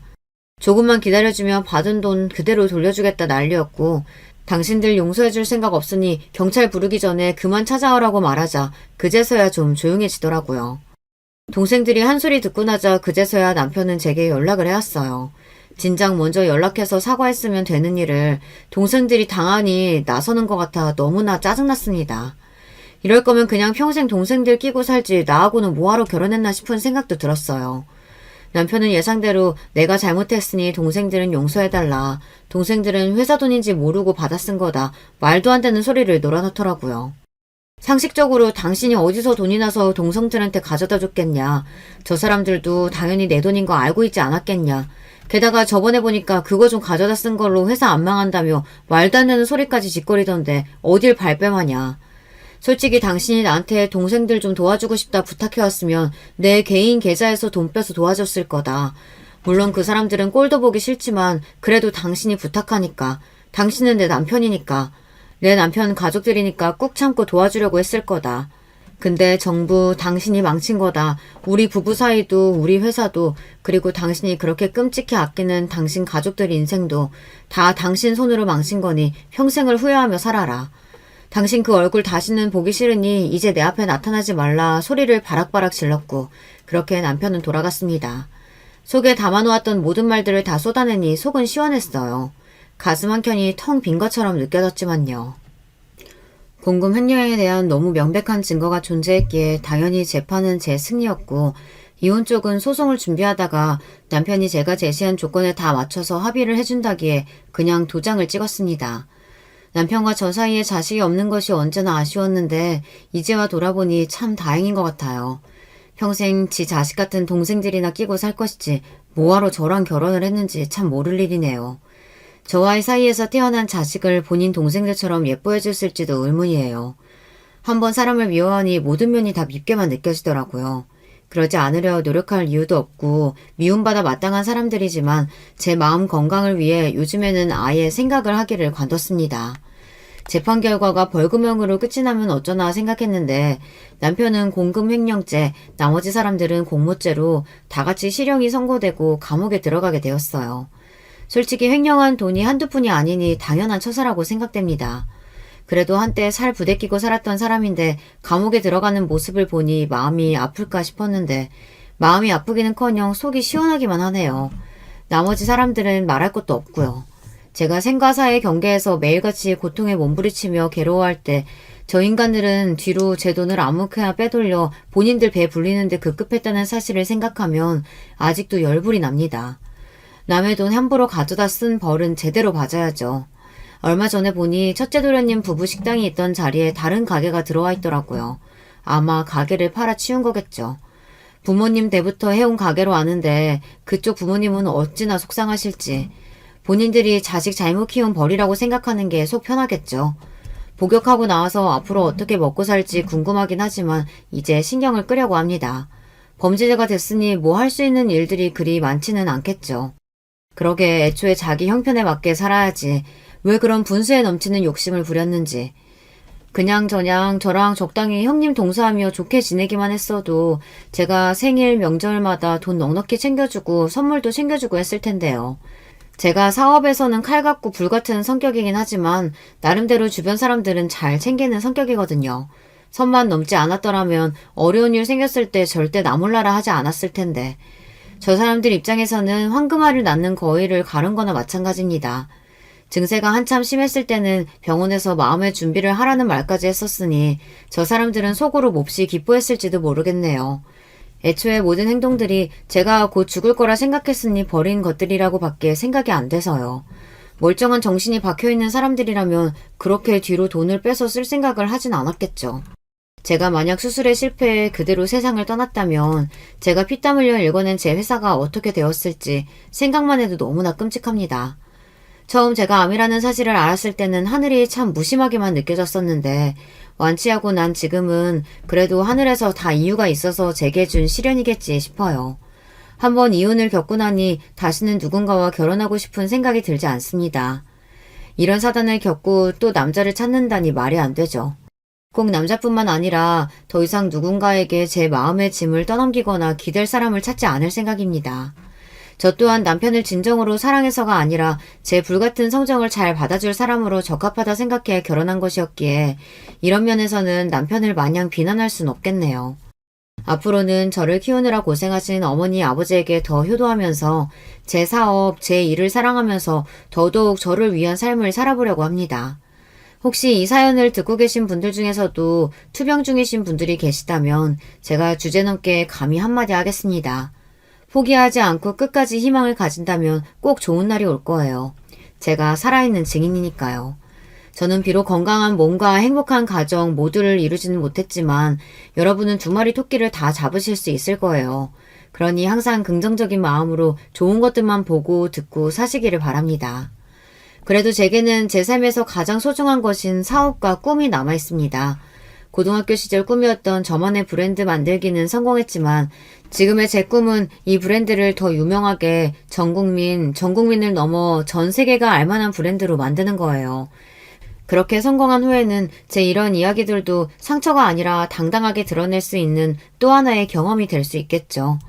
아직도 가끔 혼자 밥을 먹거나 일상을 보낼 때 병원 생각이 나서 먹먹해지고는 합니다. 당시 2인실을 썼었는데 옆자리에 계시던 분이 세상을 떠나셨거든요. 전날 밤까지만 해도 저와 담담히 담소를 나누시던 아주머니 분이셨는데 새벽 동안 갑자기 병세가 악화되어 중환자실로 실려가더니 결국 돌아오시지 못하고 숨을 거두셨습니다. 그렇게 아주머니가 떠나신 후로 인생이 무엇인지 참 더덥게 느껴졌던 기억이 나네요. 사람 목숨이라는 게 참 즐기면서도 바람 앞에 촛불처럼 참 가냘픈 것이구나 생각하기도 했어요. 병원에서 이런저런 모습들을 많이 보았기에 수술을 선택하게 되었던 것 같아요. 지금 생각해도 그때 과감하게 수술을 선택했던 것은 참 잘한 일이었던 것 같습니다. 아버지께서 언제나 하셨던 말씀처럼 일을 각오가 되어 있어야 얻는 것이 있다고 살고자 하는 의지가 있었기에 우여곡절 끝에 이 자리에 서 있을 수 있는 것 같아요. 제게 주어진 지금의 이 인생이 두 번째 기회라 생각하고 이번 기회에 다시 한번 힘차게 달려보려고 합니다. 이야기 들어주신 모든 분들께 감사드려요. 안녕하세요. 저는 서울에서 두 아이를 기르고 있는 50대 후반 여자입니다. 요즘 날씨가 완전히 다 풀려서 봄 날씨가 되었어요. 우리 친정집은 시골이라 길가에 꽃이 되게 많거든요. 꽃뿐만이 아니고 나무도 초록색으로 잎이 새로 나고 있습니다. 어릴 때는 계절이 바뀌는 것에 별 감흥이 없었어요. 그런데 이제는 사계절을 온몸으로 느끼고 있습니다. 친정엄마가 시골에 사니까 더 피부로 와닿거든요. 놀러가서 아이들과 함께 산책할 때 얼마나 즐거운지 모릅니다. 친정 부모님이 사는 이 집터는 어렸을 때부터 제가 살던 곳이에요. 그래서 더 정감이 가는 우리 집이랍니다. 그런데 이런 제 소중한 공간에 대해 얼마 전에 사건이 하나 발생했어요. 오늘 사연도 그날의 기억에 관한 내용입니다. 참 그동안 우여곡절이 많았는데 얼마 전에 확 터지게 되었어요. 앞서 말했듯 저는 시골 출신입니다. 제 고향은 완전 충청도 내륙에 있는 곳인데요. 지역이 유명한 편도 아니고 말해도 사람들이 잘 모르는 곳이죠. 그래서 설명할 때도 옆에 있는 큰 지역을 말하고 그 옆에 있는 곳이라고 부가 설명을 합니다. 하지만 이렇게 오지 시골이라고 해서 제가 가난하게 살았다는 것은 전혀 아닌데요. 왜 다들 제가 시골 출신이라고 하면 가난하다고 생각하는지 저는 오히려 의문입니다. 그리고 시골이 고향이라고 하면 다들 농사 얘기를 하더라고요. 왜 우스갯소리로 강원도 사람들은 감자 소리를 싫어한다고 들었습니다. 저도 상당히 비슷해요. 거기는 그럼 어떤 농작물을 재배하냐고 대놓고 질문을 듣기도 했죠. 아, 심지어 큰형님은 저를 처음 본 날 뭐라고 했는지 아세요? 어머, 그럼 동서 고향에선 도대체 뭐 먹고 살아요? 나물 캐먹고 그러나? 물론 집 앞마당에서는 나물을 키우고 그걸 캐서 먹기는 해요. 그런데 우리 집이 절대 나물만 캐먹고 그러진 않습니다. 미디어에서 한창 시골 생활이 유행하고 하면서 자급자족이 유행하더라고요. 하지만 저는 절대 어릴 때부터 지금까지 풀만 먹고 자란 편은 아니에요. 일단 우리 집은 원할 때마다 고기를 먹었어요. 충분하게 그럴 수 있는 형편이었거든요.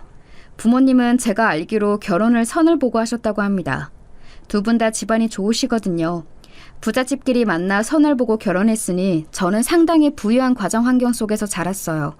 기억도 잘 나지 않는 어린 시절에도 우리 집이 부자라는 것을 인지할 정도로요. 먹고 싶은 것을 못 먹은 기억은 아예 없었습니다. 어린 시절에 우리 또래는 다 기억하실 텐데 바나나가 되게 귀했어요. 그런데 저는 그 귀한 바나나를 원할 때마다 제한 없이 먹을 수 있었습니다. 부모님께 말만 하면 다 구해주셨거든요. 우리 부모님은 고물상을 운영하셨습니다. 고물상이라고 하면 선입관을 가지고 대하시는 분들이 많더라고요. 그런데 저는 오히려 그런 반응이 의외라고 느껴집니다. 한평생 가난하고 부족하게 살았던 기억 자체가 없거든요. 부모님은 고물상만 운영한 것이 아니라 시골에서 소도 키우셨어요. 소를 키우느라 도시에 가서 살지 않았던 거였죠. 어렸을 때 기억인데 학교 갔다 돌아오면 엄마는 늘 소를 돌보고 계셨습니다. 어린 저는 소가 너무 커서 무서워했거든요. 엄마가 소는 사람을 해치는 동물이 아니라고 우시셨던 게 기억나요. 아무튼 저는 가난하지 않게 자랐다는 게 제 말의 요지입니다. 그렇게 저는 중학교까지 동네에서 나왔는데 고등학교 때는 부모님과 떨어져 살았어요. 우리 고향에 고등학교가 있긴 했는데 부모님이 인근 도시로 가길 원하셨거든요. 제 교육 때문에 내린 결정이었습니다. 다행히 거기 이모가 살아서 이모네 집으로 가서 살았죠. 이렇게 말하면 또 제가 눈칫밥을 먹은 것 같죠? 전혀 아니랍니다. 이모도 원체 잘 살았고 우리 부모님이 지금 치환해도 큰 돈을 주셔서 사촌 언니와 오히려 친자매처럼 지냈거든요. 도시에서 저는 공부를 정말 열심히 했습니다. 그래서 대학은 서울로 가게 되었어요. 우리 딸 그렇게 공부 열심히 하더니 서울로 대학을 가네. 엄마는 우리 딸이 그렇게 잘 될 줄 알았어. 너무 수고 많았어. 고등학교를 다른 지역으로 간 것은 그리 큰일이 아니었습니다. 하지만 대학을 서울로 가게 된 것은 참 큰일이었어요. 제가 외동이라 사촌 언니가 있는 이모 집은 너무 좋았거든요. 반면 서울에는 제가 아는 사람이 한 명도 없었습니다. 부모님은 금지오겸 외동딸이 서울에 가서 적응하지 못하는 것이 걱정되었는지 학교 바로 앞에 아파트를 얻어주셨어요. 그때는 대부분 학생이 학교 앞에서 하숙했는데 저는 호화롭게 지낼 수 있었습니다. 하지만 제 성격도 그렇고 부모님의 철학이 하나 있었어요. 그건 바로 우리가 부자인 것을 절대 남들에게 과하게 티내지 않는다는 것이었습니다. 우리가 잘 사는 것을 굳이 남들에게 과시할 필요는 없어. 받지 않아도 될 미움을 받게 될 수도 있거든. 특히 부모님은 굉장히 검소한 편이었어요. 시장에서 산 옷 하나를 계속 돌려 입고는 하셨죠. 옷을 많이 빨아 망가져도 그걸 기워 입으셨어요. 집안 살림 대부분도 아주 오래된 것들이었습니다.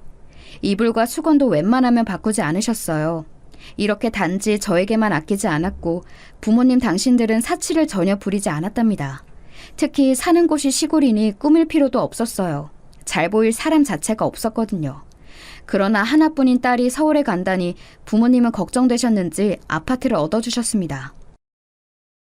그래도 우리 딸이 처음으로 혼자 살게 됐는데 어떻게 방 한 칸만 얻어주겠어.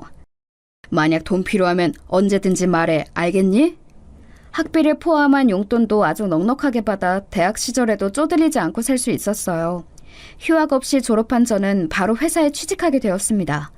대학 때 살던 아파트는 제가 취업을 하면서 돈을 벌기 시작하자 바로 처분했습니다. 직장은 전공을 살려 어느 중소기업의 회계부서로 들어가게 되었어요. 아니, 왜 팔아? 나 같으면 그 집에서 계속 살 거야. 아파트를 팔고 왜 굳이 원룸으로 가는 거야? 부모님 도움 그만 받고 내 힘으로 자립하고 싶어. 작지만 내가 이뤄낸 공간이라 뿌듯함이 커. 심지어 처분할 때 부모님까지 나서서 말리셨는데 저는 끝까지 고집을 피웠죠. 말 그대로 저도 성인이고 돈을 버니까 제가 스스로 이뤄내는 삶이 좋았거든요. 직접 버는 돈이라는 게 큰 의미를 지닌다는 것을 알게 되었습니다. 그리고 그때 직장에서 지금 남편을 만나게 되었어요. 남편은 저보다 2살 많은 영업사원이었습니다. 워낙 일을 잘해서 사내에서 유명한 직원이었어요. 저는 그런 남편의 모습에 반해 제가 먼저 따라다녔죠. 그리고 결국 그렇게 연애를 하게 되었고 마침내 결혼 얘기도 나왔습니다. 연애하며 서로 집안 얘기도 자주 했는데 저는 우리 부모님이 그냥 시골에 사신다고 하고 별다른 말을 하지 않았어요. 자기네 부모님은 어떤 일 하신다고 하셨지? 그냥 시골에서 농사 짓고 동물 키우셔. 아, 그리고 아버지는 고물상도 하셔. 딱 저 정도로만 말했어요. 괜히 우리 집이 잘 산다고 우스대기가 싫었거든요. 그래서 남편은 제가 여유 있는 가정에서 자랐다는 것을 그 당시에는 전혀 몰랐답니다. 서로의 집에 인사를 갔을 때도 전혀 눈치를 채지 못했어요. 남편의 집은 지극히 평범한 집이었습니다. 아니, 정확히 말하자면 평범보다 살짝 위였어요. 남편은 3형제 중 막내였고 위로는 2명의 형이 있었습니다. 형들은 이미 결혼한 상태였어요. 제가 약간 놀랐던 것은 2명의 형이 둘 다 장가를 굉장히 잘 갔다는 점이었어요. 형님들은 둘 다 가정주부였는데 재밌는 점이 있었습니다. 바로 형님 2분이 친구 사이였다는 거예요. 알고 봤더니 큰 아주버님은 결혼식장에서 큰형님의 친구인 둘째 형님을 보고 둘째 아주버님이 반해서 따라다녔다고 하더라고요. 대기업을 다니는 큰 아주버님과 달리 둘째 아주버님은 남편처럼 평범한 중소기업이었거든요. 아무튼 그래서 시어머니는 얼떨결에 2명의 며느리가 둘 다 강남 출신 부잣집 따님들이었던 거예요. 형님들은 2분이 가정주부라 집에 있는 날이 많았는데 그래서 시어머니랑 교류도 상당히 많다고 남편은 말했습니다. 그리고 그 말은 사실이었어요. 제가 처음 시댁으로 인사 갔던 날 저는 형님들이 와 계실 거라고는 상상도 하지 못했습니다. 백화점에 들러 선물을 미리 샀는데 시어머니 것만 준비했거든요. 아, 형님들이 계신 줄 알았으면 더 준비했을 텐데 죄송해요. 아니에요. 우리 어차피 그 브랜드 안 써요. 괜찮아요. 그러고 보니 저번에 나한테 선물해준 그 브랜드 화장품 참 괜찮더라. 어머, 그거 진짜 좋은 건데 어쩜 어머님 딱 아시네요. 마침 아빠가 출장 다녀오시면서 또 사오셨는데 그거 어머님 드릴게요. 그래? 그럼 나야 좋지. 역시 센스가 남달라. 저를 앞에 앉혀두고 대화하는데 사실 기분이 좋지 않았어요. 무시당한다는 느낌이 확 들었거든요. 그런 저를 눈치챘는지 형님들은 제 고향에 대해 묻기 시작했습니다. 그런데 어디랬죠? 그래. 거기는 그럼 뭐 먹고 살아요? 그냥 똑같이 밥 먹고 살죠. 고기도 먹고 집 마당에서 키우는 채소들도 먹어요. 거기 혹시 맥도날드 있어요? 대학은 서울에서 나왔다고 했나? 그럼 햄버거나 피자는 성인 돼서 처음 먹어봤겠다. 처음 먹었을 때는 어땠어요? 고등학교를 인근 도시에서 나와서 웬만한 건 다 경험해봤어요. 그리고 햄버거나 피자 정도는 우리 고향에도 있어요. 아하. 근데 표정이 왜 그래요? 혹시 기분 나빴어요? 미안해요. 우리가 둘 다 강남 토박이고 서울에서 곱게 자라서 그래요. 나쁜 의도는 아니니까 걱정하지 말아요. 맞아요. 우리가 서울에서 벗어나진 않아서 진심으로 궁금해서 그랬어요. 원래 성격 같았으면 들은 사람이 즐거워야 장난이라고 한마디 했을 텐데 꾹 참았습니다. 왜냐하면 전날은 제가 시댁에 얼굴을 보인 첫날이었으니까요. 다행히 시부모님들은 상대적으로 괜찮았습니다. 시어머니는 저를 소외감 들게 하긴 했어도 그렇게 나쁜 분은 아닌 것 같았어요. 남편도 우리 집에 인사를 왔는데 부모님은 하나뿐인 딸의 남편이라고 얼마나 반갑게 맞아주셨는지 몰라요.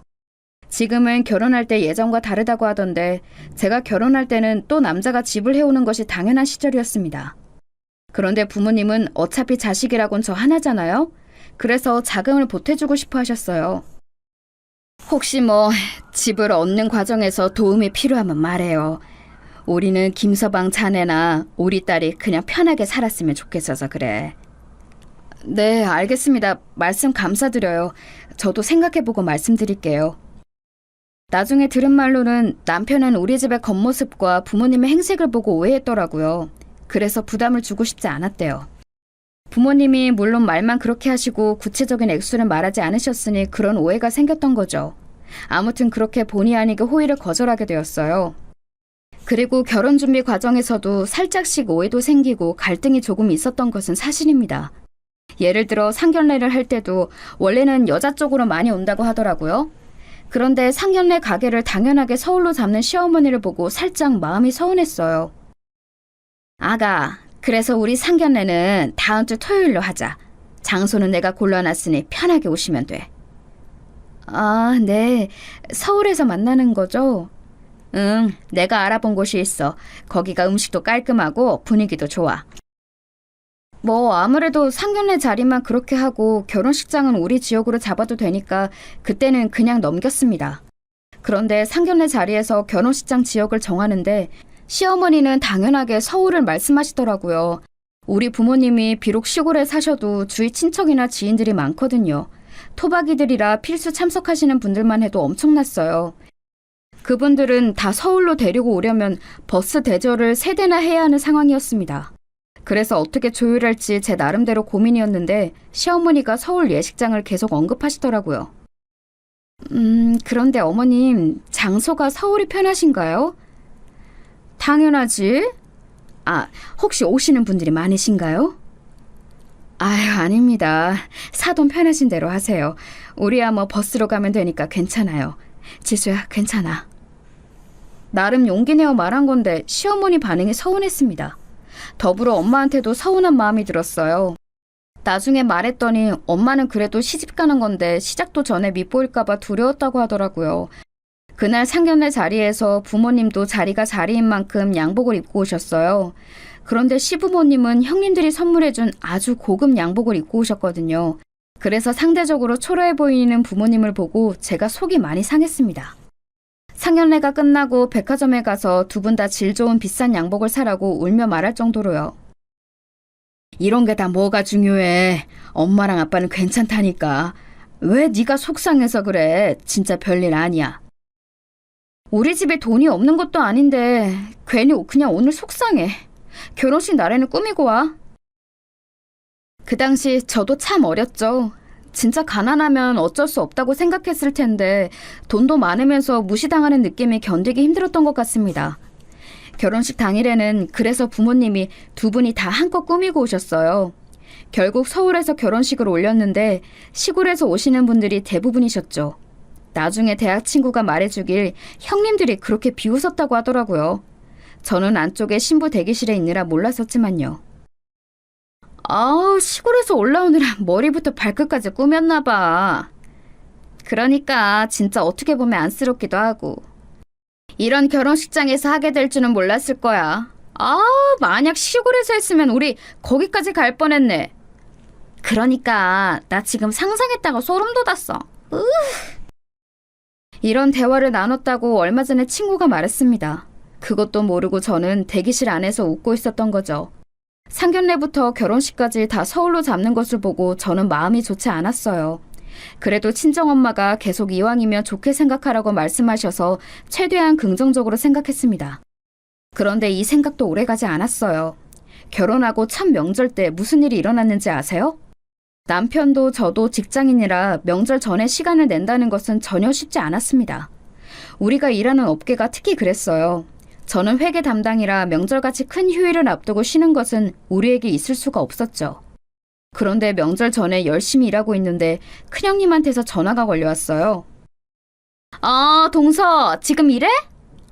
아니, 다름이 아니고 우리 이제 곧 추석이잖아. 그래서 미리 음식 준비할 게 많아서 연락했어. 시댁이 큰 집이라 친척들도 많이 오시거든. 나랑 둘째 동서는 미리 며칠 전부터 가서 돕는 편인데 동서는 좀 힘들려나? 형님, 제가 정말 너무 죄송해요. 퇴근하고 가서 도와드리면 안 될까요? 야근은 안 하도록 노력할 수 있는데 아예 일을 빼는 것은 힘들 것 같아요. 그래? 그럼 명절 전날에는 올 수 있지? 내가 그렇게 말해 놓을게. 네, 전날에 제가 가서 도와드릴 테니까 저랑 같이 해요. 그때는 아직 시댁에 잘 보이고 싶은 마음이 큰 상태였어요. 그래서 1초도 쉬지 않고 일해서 겨우 퇴근 전에 다 마무리하고 바로 시댁으로 갔습니다. 그런데 제가 들어갔더니 이미 준비를 다 한 상태더라고요. 제가 도와드릴 것 없나요? 어머님, 뭐 도와드릴까요? 이미 다 끝냈지. 저녁만 먹으러 온다고 그랬다면서? 와서 먹기나 하렴. 네? 아니, 저는 같이 준비하는 줄 알았어요. 저녁 8시가 다 되어서 온 거면 그게 어떻게 도와주는 거니? 됐다. 시어머니는 너무나도 제가 냉랭하게 대하셨죠. 영문을 몰라 큰형님을 쳐다보았더니 저를 모른 척 눈을 피하더라고요. 황당했지만 일단 아무것도 모른다는 표정으로 밥을 먹으려는데 도저히 밥이 넘어가지 않았습니다. 꾸역꾸역 먹어서 집에 가기 전에 소화제를 사 먹을 정도였어요. 괜히 서러워서 남편에게 하소연하기도 했습니다. 일부러 그런 걸까? 내가 분명 같이 가자고 했는데. 너무 신경 쓰지 마. 내일 일찍 가서 도와드리면 오해 풀리실 거야. 이왕이면 다 같이 모이는 명절인데 행복하게 지내자. 그리고 다음날 남편과 저는 새벽 6시에 일어나서 시댁으로 향했습니다. 시댁에는 이미 형님들이 와 계셨어요. 어색하게 형님들을 도와 뭐라도 하려고 했는데 여성분들은 공감하실 거예요. 이미 분위기가 저를 배제한 분위기였어요. 형님, 제가 할게요. 저 주세요. 응? 아니야, 괜찮아. 어머님, 이거 한번 관 봐주세요. 딱 좋다, 딱 좋아. 이대로 하자. 제가 마치 투명 인간인 것처럼 대하니 서러움이 확 밀려왔죠. 그래도 꼭 참고 설거지를 하거나 그릇을 치우고 도왔습니다. 그리고 친척들이 와서 차례를 지내고 이제 슬슬 친정으로 갈 시간이 다가왔어요. 우리 친정은 시골에 있으니 차례를 지내고 바로 출발해도 저녁에 도착했거든요. 그런데 형님들이 움직일 생각을 하지 않더라고요. 생각해봤더니 어차피 형님들이 사는 강남은 차로 20분이면 가는 거리였어요. 제 마음을 아는 건지 모르는 건지 시댁 식구들은 자기들끼리 분위기가 너무 좋았습니다. 남편에게 눈치를 줬더니 남편도 난감해하더라고요. 제가 표정이 안 좋자 남편이 나서서 얘기했어요. 저희는 그럼 이만 처가로 갈게요. 지방이라 지금 빨리 출발해야 할 것 같아서요. 서방님, 근데 지금 가면 너무 막히지 않나? 2시간 거리도 5시간 걸린다던데. 맞아요. 차라리 그냥 이따 저녁 먹고 가거나 내일 아침 가는 건 어때요? 부모님이 저 기다리고 계세요. 자식이라고 저 한 명뿐이라. 알지. 당연히 기다리시지. 그것도 시골인데 얼마나 목 빠지게 기다리시겠어? 내 말은 어차피 지금 출발하나 저녁에 출발하나 같다는 말이야. 그래, 그렇긴 하네. 전화로 말씀드리고 이따 저녁 먹고 편하게 출발해. 그때 가면 막히지도 않을 거야. 저는 그냥 그때 바로 시댁에서 나가고 싶었어요. 그런데 바보 같은 남편이 옆에선 눈치 없이 그럴까 묻더라고요. 결국 분위기가 저녁에 출발하는 분위기로 바뀌게 되었습니다. 시댁 식구들은 그럼 다 같이 윷놀이나 하자며 창고에서 윷을 꺼내기까지 했죠. 속상한 마음에 엄마에게 화장실로 가서 전화를 걸었습니다. 그래? 알겠어. 괜찮아. 서울에서 여기까지 오기 얼마나 힘들어. 너무 힘들면 안 와도 돼. 엄마랑 아빠가 나중에 갈게. 괜찮으니까 아무렇지 않게 행동해. 알겠니? 엄마, 나 괜히 너무 서럽다. 이게 뭐라고? 애는 왜 울고 그래? 차라리 다음부터는 엄마랑 아빠가 올라갈 테니까 울지 마. 그런데 엄마 목소리를 들으니까 저도 모르게 눈물이 계속 나오게 되었어요. 한참을 화장실에서 울고 나왔더니 남편은 눈치 없이 시댁 식구들과 윷놀이를 하고 있더라고요. 결국 저녁까지 다 먹고 출발하는데 차에서 제가 아무 말이 없자 남편은 그제야 제 기분을 살피기 시작했습니다. 형수님들이 워낙 기가 세서 내가 미안해. 앞으로는 당신 속상하게 하지 않을게. 겨우 진정하고 친정에 아주 늦은 시간에 도착하게 되었죠. 친정 부모님은 제 생각처럼 당연히 진수성찬을 하고 기다리고 계셨습니다. 밤에 야식 같은 저녁을 먹고 다음날 일어났는데 매번 이런 식으로 명절을 보내기가 싫더라고요. 저도 우리 부모님을 보고 싶은 마음이 크니까요. 그래서 용기 내어 남편과 대화한 후에 다음 명절엔 우리 집 먼저 가기로 둘이 얘기했습니다. 그리고 그걸 시댁에 가서 말씀드렸어요. 그날은 마침 제 생일이라 시댁에서 같이 저녁을 먹는 날이었습니다. 그래서 다음 명절에는 아내 고향에 먼저 다녀올게요. 지방이라 차가 너무 막혀서 오히려 그렇게 하는 게 효율적이더라고요. 아, 하긴 너무 시골이라 그렇긴 하겠다. 뭐, 그럼 그렇게 해라. 요즘은 그렇게 하는 집들이 꽤 있더라. 며느리가 원하면 그렇게 해야지. 뭐든 좋게 좋게 생각하자. 기분이 안 좋은 게 눈에 보였지만 어쩔 수 없었어요. 저도 우리 부모님을 보고 싶은 마음이 크잖아요. 그래서 다음 명절인 설날에는 우리 고향을 먼저 방문했어요. 퇴근하고 친정집으로 가서 부모님 얼굴도 보고 남편과 제가 어린 시절 다녔던 학교도 갔죠. 재밌게 놀면서 행복한 마음으로 지냈습니다. 시댁으로 가는 것을 알고 엄마는 최고급 한우와 신선한 채소도 챙겨주셨어요. 그렇게 남편의 차 트렁크에 가득 싣고 서울로 가서 시댁에 갔더니 형님들이 아직 시댁에 있더라고요. 당연히 친정으로 갔을 거라 생각했는데 조금 당황했습니다. 한우를 시부모님 것만 가지고 왔거든요. 어머님, 아버님, 저희 왔어요. 형님들 아직 계셨네요? 응, 동서. 우린 저녁 먹고 가려고. 우와, 이게 다 뭐야? 시골에서 오느라 고생했을 텐데 뭘 이리 챙겨왔어? 부모님이 한우를 좀 챙겨주셨어요. 시골에서 한우 사서 보내시려면 어머, 신경 되게 많이 쓰셨다. 너무 무리하신 거 아니지? 네? 전혀요. 무리라뇨. 문제될 거 없어요. 형님들은 저녁을 먹고 각자 친정으로 돌아갔습니다. 저는 불편하지만 그래도 시부모님에게 도리는 다하려고 노력했어요. 말도 먼저 걸고 반주도 같이 해드렸죠. 이렇게 중간에서 조율하며 살고 있었는데 아무래도 친정이 거리가 멀잖아요. 그래서 친정에 가는 것보다 시댁에 가는 게 더 많았어요. 친정에 한 번 갈 때 시댁에는 3번을 가게 되었습니다. 부모님 얼굴을 자주 못 보는 게 좀 슬프더라고요. 그런 제 마음을 안 건지 어느 날 아빠가 저에게 말씀하셨어요. 아빠가 네 집 주변에 고물상 하나 열까? 마침 뭐 심심하기도 하고. 그러면 소는 누가 키우고? 됐어. 내가 더 많이 내려가도록 노력할게. 친척 중에 누가 관심 있어 하더라고. 직원으로 쓰면 돼. 안 그래도 엄마가 대학 병원 갈 일이 많잖니. 아빠가 그건 알아서 알아볼게. 실제로 엄마가 건강에 저때 좀 안 좋으셨어요. 암이거나 큰 병은 아니었는데 나이가 드시면서 기력이 많이 안 좋아지셨죠. 빈혈 증세를 포함해서 여러 증상이 많았거든요. 그거 검사하러 서울에 올라오신 적도 꽤 있습니다. 그래서 우리 신혼집에 와서 자고 가신 날도 꽤 계세요. 그런데 아빠는 전화를 끊고 진짜로 바로 서울에 아파트를 하나 마련하셨어요. 그리고 진짜로 고물상을 바로 운영하셨습니다. 저는 시댁에 얘기할까 하다 굳이 먼저 얘기는 하지 않았어요. 남편은 알고 있긴 했는데 제가 말하지 말라고 했죠. 부모님은 완전히 서울에서 사는 것은 아니었고 시골과 왔다 갔다 하며 지내고 계셨습니다.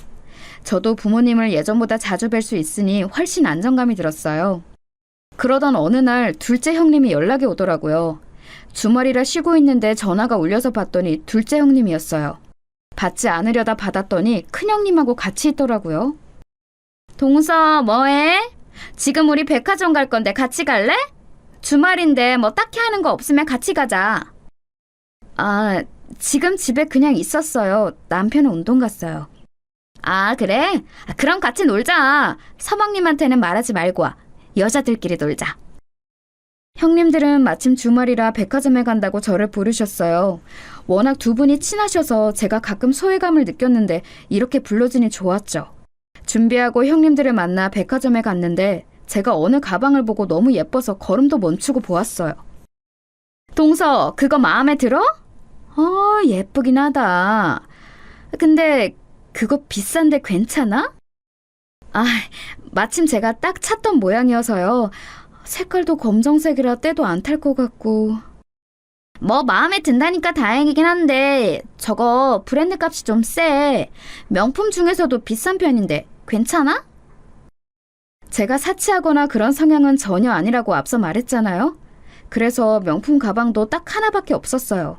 그런데 마침 진짜 제가 그렇게 찾던 디자인의 가방이라 눈여겨보고 있었죠. 충분하게 그럴 능력도 되었고 친정이 워낙 돈 걱정 없이 살아서 그 정도의 가방은 당연히 살 수 있었어요. 그런데 자꾸 옆에서 저한테 비꼬면서 비싸다고 너는 안 된다는 뉘앙스로 말하니 기분이 안 좋더라고요. 그래서 매장으로 들어가서 한 번에 구매까지 하게 되었습니다. 동서, 괜찮아? 아니, 너무 무리하는 거 아니야? 적당히 해. 나중에 우리 원망하면 안 된다. 우린 말렸다. 아니요, 괜찮아요. 걱정해주지 않으셔도 돼요. 복잡한 마음으로 작은 형님 차를 타고 집으로 가고 있는데 마침 그때 아빠한테 연락이 왔어요. 안 받을까 하다 그냥 받았습니다. 아빠? 무슨 일이야? 나 지금 형님들하고 백화점 갔다가 집에 가고 있어. 딸. 아빠가 급하게 엄마랑 병원에 가느라 리어카를 우리 아파트에 두고 왔거든? 혹시 그것만 고물상에 가져다 놓아줄래? 미안해. 알겠어요. 내가 그건 해줄 수 있어. 병원 잘 다녀와. 왜? 아버지야? 아, 네. 아빠가 고물상을 하시는데 리어카를 옮겨달라 해서요. 남편하고 같이 하려고요. 동서 아버님 시골에 계신 거 아니었어? 엄마 병원 때문에 잠깐 서울로 오셨어요. 아하. 근데 고물상... 오늘 동서 진짜 우리가 괜히 돈 얘기해서 명품백 산 거 아니지? 네? 그런 거 전혀 아니니까 걱정하지 마세요. 괜찮아요. 그렇게 형님들과 웃는 얼굴로 내리고 저는 남편을 만나 리어카를 옮겨놓았어요. 저한테는 되게 일상인 일이었고 이날의 기억이 그렇게 나쁘게 남지 않았거든요. 그런데 형님들은 고물상을 운영하면 가난하다고 생각했나 봐요. 괜히 제가 자존심을 부려 무리하게 명품 가방을 산 사람이 되었던 거죠. 그 뒤로 시아버지 생신이라 다 같이 모였는데 그때도 저한테 이렇게 말했습니다. 동서, 오늘은 왜 그 가방 안 들고 왔어? 그때 완전 마음에 든다고 했잖아. 아, 그거 집에 있어요. 별로 들고 싶지 않아서 그랬어요. 아, 어머님 그거 아세요? 동선의 아버님 서울에 계신데요. 고물상 운영하신다고 하시더라고요. 아, 그래? 그럼 언제 밥 한번 같이 먹자고 전해드려. 서울까지 힘들게 오셨는데 사돈끼리 얼굴은 보는 게 좋지. 고물상 운영하시면 쉬는 날은 없으려나? 아, 제가 한번 말씀드려 볼게요. 괜찮아요. 이런 일이 발생할까봐 일부러 먼저 말하지 않았던 거였죠. 그래도 제가 말하지 않으면 되니까 부모님 얘기가 나올 때마다 말을 돌렸습니다. 제가 괜히 그런 기분이 드는 건지는 모르겠는데 꼭 제 고향과 부모님 얘기가 나오면 시골이라는 단어가 나오더라고요. 듣기 좋은 소리여도 3번 이상 들으면 질리잖아요. 그렇게 시간이 지나고 있었습니다. 결혼하고 남편하고 아기는 바로 가지자고 이미 얘기를 한 상태였어요. 그런데 아무리 노력해도 아이가 찾아오지 않더라고요. 다행히 시어머니가 아이에 대해 눈치를 주는 분은 아니셔서 다행이었죠. 이미 형님들이 딸과 아들을 낳아 손주들이 많아서 저한테는 딱히 기대하지 않으셨어요. 그런데 문제는 친정이었습니다. 친정 부모님은 제가 외동딸이라 손주를 매우 바라고 계셨거든요. 병원에 갈까 생각도 했는데 그냥 초연하게 기다리는 것도 방법이라는 말을 들었습니다. 그래서 한 3년을 기다렸더니 자연스럽게 아기가 우리 부부에게 찾아왔어요. 어머, 어머, 웬일이야. 드디어 아이가 생겼어? 엄마 아픈 것도 사라지고 손자도 생기고 우리 가족에게 좋은 일이 자꾸 생기네. 그러니까 나도 너무 놀랐어. 엄마, 김서방은 기뻐서 운다 울어. 시댁에서는 우리 아이가 첫 손주가 아니라 상대적으로 관심이 덜했어요. 그렇다고 서운하거나 그러진 않았습니다. 오히려 많은 관심은 부담스러워서 좋았죠. 친정 부모님은 뛸 듯이 기뻐하셨어요. 그러면서 아직 태어나지도 않은 아이를 위해 시골집을 리모델링 하겠다고 말씀하셨어요. 아빠, 아직 아기 낳지도 않았어. 왜 이렇게 오버해. 진짜 너무 웃긴다. 마침 우리 집이 오래되기도 했고 한 번쯤은 리모델링 하고 싶었어. 마침 잘 됐지. 아이고, 우리 공주님인지 왕자님인지 너무 기대된다. 그렇게 친정 부모님의 관심을 한 몸에 받으며 드디어 아이가 태어났어요. 중간에 산부인과에 갔더니 제 배 안에 한 명이 아니고 쌍둥이라 총 2명이 있다고 해주셨거든요. 저는 아들 쌍둥이를 낳게 되었어요. 쌍둥이라 무게가 상당해서 회사는 그만두었습니다. 친정 부모님이 특히 그만두길 원하셨어요. 건강이 제일 중요하니까 제 몸을 최우선으로 생각하라 하셨죠. 그러면서 조리원을 최고급으로 알아보고 다 결제해 주셨어요. 어머, 동서, 조리원 거기로 했어? 거기 진짜 비싼 곳인데. 아빠가 출산하느라 수고 많았다고 결제해 주셨어요. 아하, 되게 부담되셨을 텐데. 거기 연예인들이 가는 곳이잖아. 알지? 진짜 비싼데. 고물상... 형님들, 우리 집 형평 걱정해 주시는 거예요? 저번부터 말씀드리고 싶었는데 저는 괜찮아요. 좋은 마음으로 걱정해 주시는 건 알겠는데 진짜 괜찮아서 괜찮다고 하는 거예요. 뭐 그렇다면 다행이고 우리는 좋은 마음으로 말해준 거야. 알지? 오해는 말았으면 좋겠어. 제가 뭐만 하면 돈 얘기를 꺼내며 걱정을 빙자한 오지랖을 부리는 것에 저는 이미 지쳐 있었어요. 그런데 그게 시작이었습니다. 조리원을 시작으로 아이들 장난감, 옷, 유모차까지 다 가격대가 나가는 제품을 쓰면 그렇게 아는 척을 하더라고요. 제가 외동딸이라 유일한 손자들인 아들 쌍둥이들이 친정 부모님 눈에는 당연히 예뻐 보이잖아요. 이런 행동들은 아이들이 커가면서 더 심해졌어요. 친정 부모님은 어떻게든 더 해주고 싶어 하셨죠. 저는 아직도 리모델링이 다 됐다고 해서 친정집에 갔을 때를 잊을 수가 없습니다. 영화에서 보던 그런 초호화 저택이 있더라고요. 아주 으리으리하고 화려했습니다. 엄마, 이게 뭐야?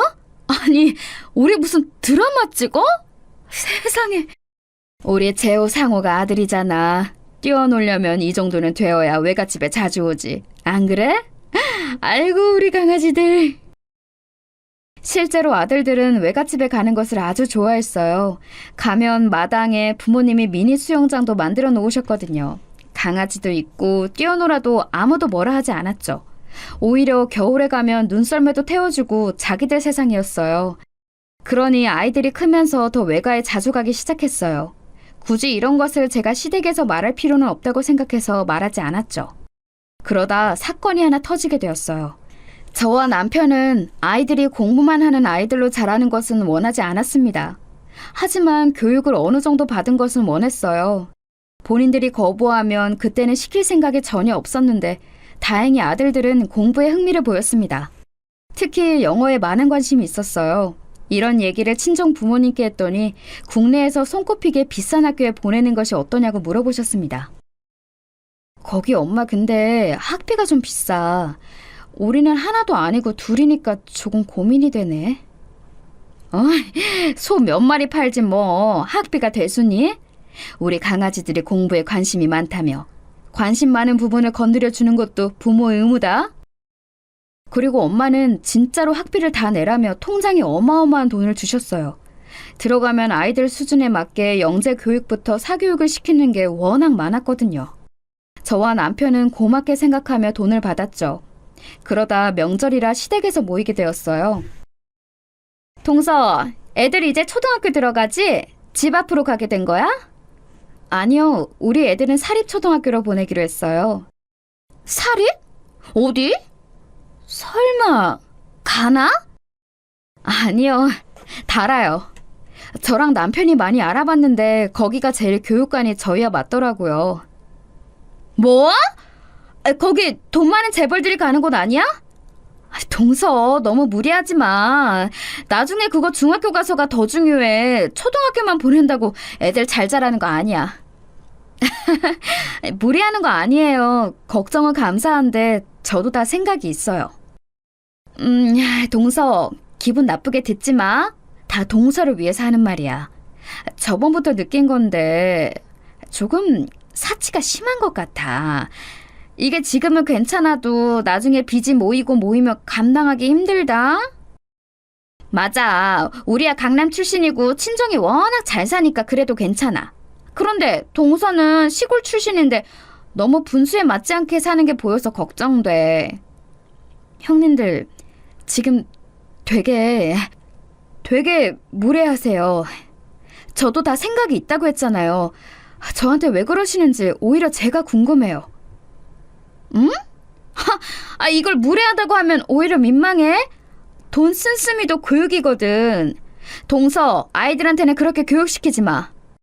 형님, 그건 제가 알아서 할게요. 지금은 진짜 선 넘으셨어요.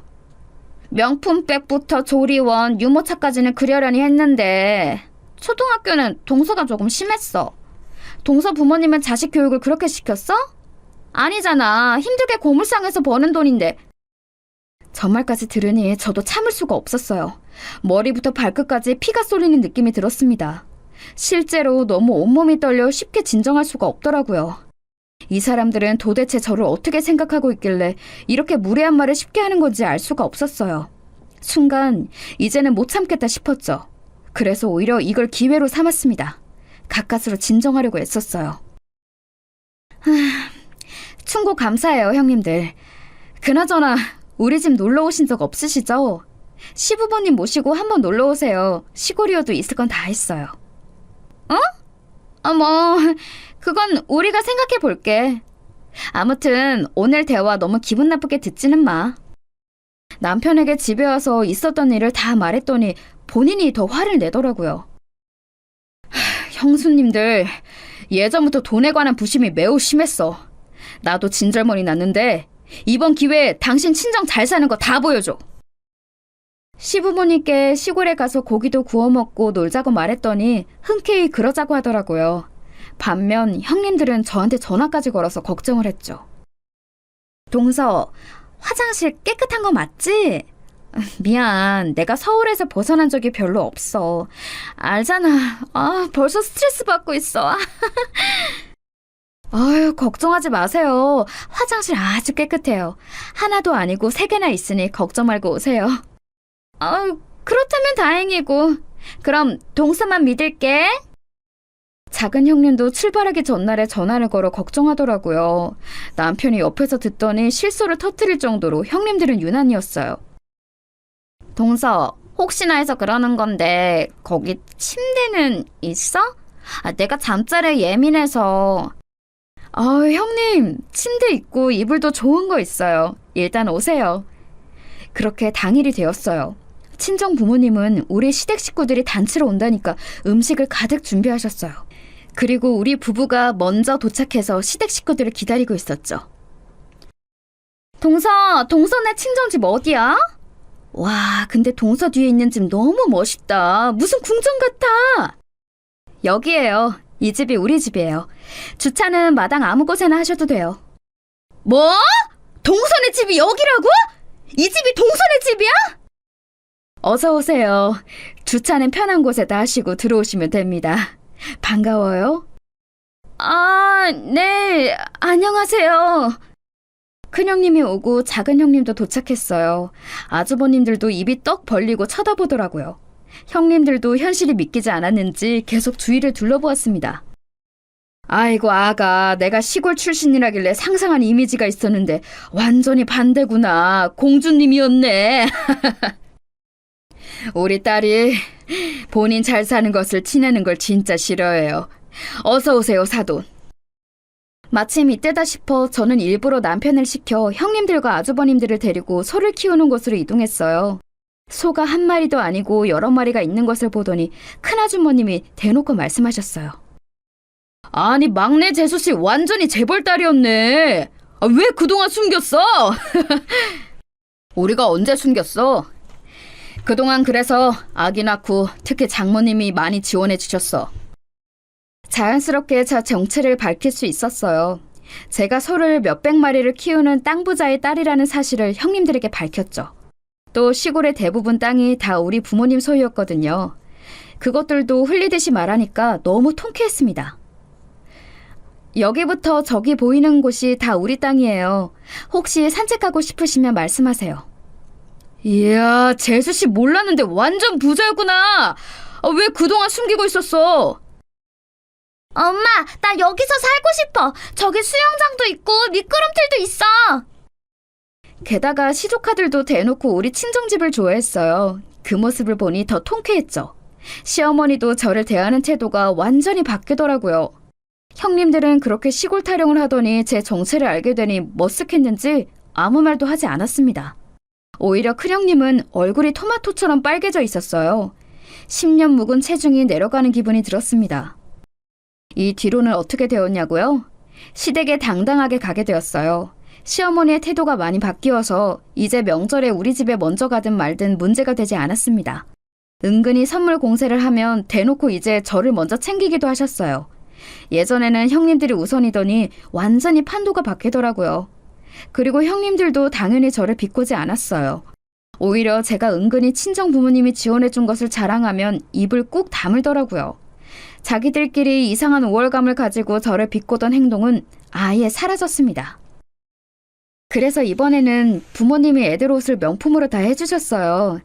그러면서 아버님 드리라고 챙겨주셨는데 아버님, 이거 어떠세요?